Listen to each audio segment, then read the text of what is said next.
Dr. Neely Begum, and I'm working as a postdoc associate at Prof. Stefan Bossino's lab at NYU Abu Dhabi.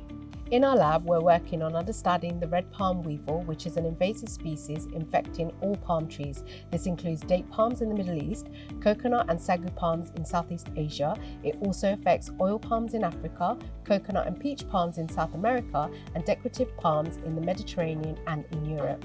The red palm weevil in particular is thought to originate from Southeast Asia, which has very tropical wet weather and has adapted to extreme environments of dry, humid weather. Looking at the red palm weevil is important because it can serve as a great model for how climate change leads to the rise of invasive species. This work will be performed by applying population genomics and systems biology.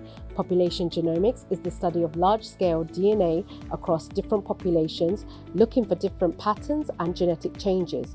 We're also taking this one step further by using systems biology, which applies next-generation technology. This will allow us to have a holistic view of complex biological systems using data science. We will dissect the weevil for multi-omics data. This involves DNA extraction for whole genome and metagenome information, giving us structural and functional information, transcriptomics to study expression of different genes, metabolomics to study capturing expression of other small molecules. This will help us understand how the weevil functions and what makes it so good at adapting.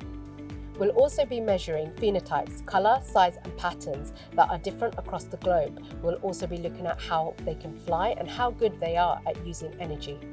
We'll also look at microbiome, endosymbionts and nematodes, all organisms living in and around and within the weevil. They all have biological relationships, which will be great in finding ways to control the infestation of palms. Essentially, we want to gain more biological insight into how they function so we can eradicate this infection across the Emirates and the world. This will fundamentally reduce economic loss and increase our food security.